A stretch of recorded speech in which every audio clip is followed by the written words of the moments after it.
अमरो अय्यार चांद के सफ़र पर एक रात जब आसमान पर चांद पूरी आब व ताब से चमक रहा था, अमरो अय्यार अपने जादुई थीले के साथ बैठा सितारों को देख रहा था। अचानक एक सफ़ेद रोशनी इसके सामने नमूदार हुई और एक प्रासरार बूढ़ा शख्स नजर आया। अमरो, तुम दुनिया के कई राज जान चुके हो, मगर क्या तुम चांद के राज जानना चाहते हो? बूढ़े ने कहा। अमरो फौरन चौंक गया। चांद? मगर वहाँ कैसे जाया जा सकता है? बूढ़े ने मुस्कुराकर एक चमकता हुआ पत्थर उमरू की तरफ बढ़ाया। ये जादुई पत्थर तुम्हें चांद तक ले जाएगा, मगर वहाँ बहुत से खतरात भी हैं।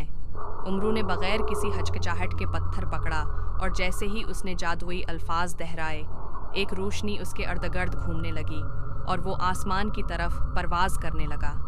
बाप दो, चांद पर पहुंचने का सफ़र उमरू को ऐसा महसूस हुआ जैसे वो हवा में तैर रहा हो। नीचे ज़मीन छोटी होती जा रही थी और चांद बड़ा और करीब आ रहा था। कुछ ही लम्हों में वो एक चमकदार चांदी जैसे मैदान में जा गिरा। वाह, मैं वाकई चांद पर हूँ, उमरू ने हैरत से कहा।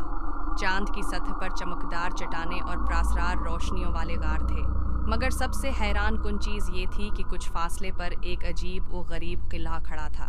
यहाँ किला चांद पर, उमरू ने खुद से कहा और किले की तरफ बढ़ने लगा। बाप तीन, चांद के बादशाह से मुलाकात जब उमरू किले के करीब पहुंचा तो दो चमकते हुए मुहाफिजों ने उसे रोका। उनके जिस्म धात जैसे लग रहे थे और वो किसी और ही दुनिया की मखलूक मालूम हो रहे थे। तुम कौन हो और यहाँ क्यों आए हो? एक मुहाफिज ने गर्जदार आवाज़ में पूछा। मैं उमरू अय्यार हूँ, ज़मीन से आया हूँ, मैं चांद के राज जानना चाहता हूँ, उमरू ने जवाब दिया। मुहाफिजों ने एक दूसरे को देखा और फिर उमरू को किले के अंदर ले गए। वहाँ एक अजीम शान तख्त पर एक दराज कद शख्स बैठा था, जिसकी आंखें नीली और लिबास चमकदार चांदी का था। मैं चांद का बादशाह हूँ, तुम ज़मीन के हो, यहाँ क्यों आए हो? बादशाह ने संजीदगी से पूछा। उमरू ने अपना माजरा सुनाया, जिसे सुनकर बादशाह मुस्कुरा दिया। बहुत कम लोग चांद हैं पर पहुँच सके हैं, मगर तुम्हारी हिम्मत काबिल दाद है।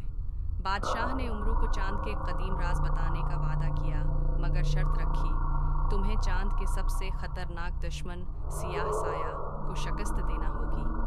बाब चार, सियाह साया की तलाश। बादशाह ने बताया कि चांद की तारीक तरफ एक मखलूक रहती है जो रोशनी को खा जाती है। अगर उसे रोका न गया तो पूरा चांद अंधेरे में डूब जाएगा।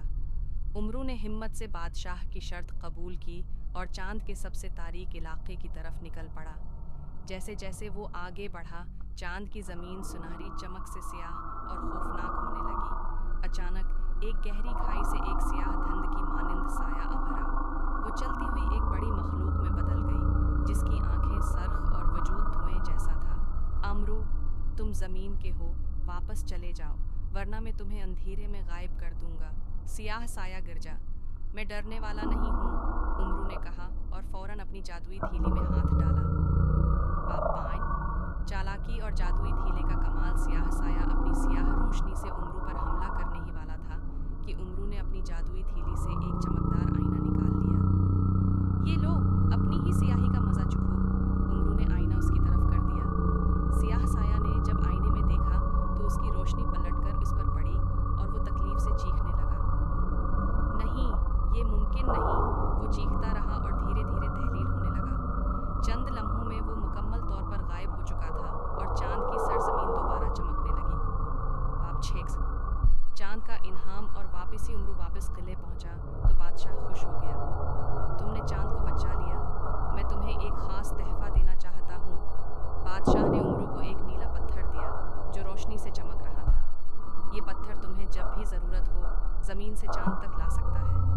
उमरू ने बादशाह का शुक्रिया अदा किया और जादुई अल्फाज दोहराए। एकदम रोशनी फैली और वो ज़मीन पर अपने मकाम पर वापस आ गया। क्या ये ख्वाब था? नहीं, ये हकीकत थी। उमरू ने मुस्कुराते हुए नीला पत्थर देखा और दिल में सोचा, चांद का एक और राज खुल गया।